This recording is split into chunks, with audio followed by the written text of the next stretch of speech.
ગુરુકૃપા વિદ્યા સંકુલે પોતાના વાર્ષિક કાર્યક્રમ શ્યામ કી મહિમાનું ભવ્ય અને ભાવસભર આયોજન ભક્તિપૂર્ણ અને આનંદમય વાતાવરણમાં સફળતાપૂર્વક કર્યું. ભગવાન શ્રી કૃષ્ણની મહિમા, લીલાઓ અને જીવન મૂલ્યોને આધારિત આ કાર્યક્રમ શિક્ષણ સાથે સંસ્કૃતિના સુંદર સંકલનનું ઉત્તમ ઉદાહરણ બન્યો. આ પ્રતિષ્ઠિત કાર્યક્રમના મુખ્ય મહેમાન તરીકે પૂર્વ કેબિનેટ મંત્રી અને વર્તમાન ધારાસભ્ય ગણપત વસાવાની ગૌરવપૂર્ણ ઉપસ્થિતિએ કાર્યક્રમની શોભામાં વિશેષ વધારો કર્યો. તેમણે વિદ્યાર્થીઓના આત્મવિશ્વાસ, શિસ્ત અને કલાત્મક પ્રતિભાની પ્રશંસા કરી તથા શિક્ષણ સાથે સંસ્કારના મહત્વ પર ભાર મૂક્યો. પ્રસંગે શાળાના માન્ય ચેરમેન મુકેશભાઈ પટેલની પ્રેરણાદાયક હાજરી સમગ્ર કાર્યક્રમ માટે શક્તિ સ્તંભ બની.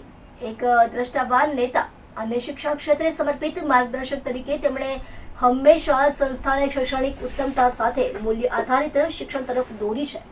કાર્યક્રમના પ્રખ્યાત ટીવી અભિનેત્રી શ્રીમતી મલ્લિકા સિંહને આમંત્રણ પાઠવવામાં આવ્યું છે, જેને તેમણે અત્યંત સૌજન્ય અને ગૌરવ સાથે સ્વીકાર્યું. તેમણે શાળાના વાર્ષિક કાર્યક્રમમાં ઉપસ્થિત રહી CBSEના માતા પિતા અને વિદ્યાર્થીઓને સંબોધ્યા અને શ્યામ કી મહિમા જેવા જીવંત કૃષ્ણ નાટકને સાકાર કરવા માટે વિદ્યાર્થીઓ અને શિક્ષકોના અવિરત પરિશ્રમ, સમર્પણ અને ટીમ વર્કની હૃદયપૂર્વક પ્રશંસા કરી.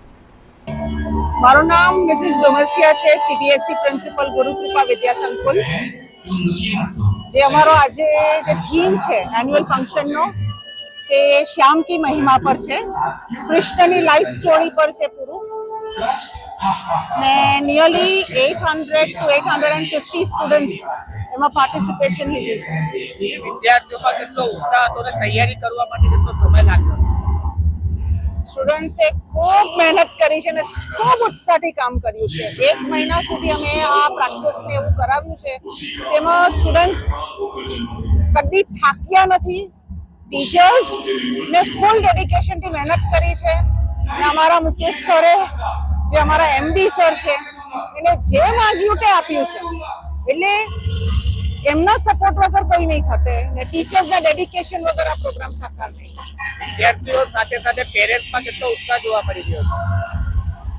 પેરેન્ટ્સ પોતાના સ્ટુડન્ટ્સ પાર્ટિસિપેટ કરતા હતા તો ખૂબ ખૂબ ખુશ હતા. સામેથી ગમે તે ટાઈમ પર બોલાવે, ગમે તે ટાઈમ પર પ્રેક્ટિસ માટે રેડી હતા. તૈયારી કરવામાં, કપડા માટે કંઈ બી કહ્યું છે અમારા પેરેન્ટ્સે, કંઈ પણ ચીજ ના નથી કહ્યું. ઇનફેક્ટ સામેથી વધારે એક્સ્ટ્રા આપ્યું છે અમારા માટે. મુખ્ય મહેમાન તરીકે કોને બોલાવવામાં આવ્યા?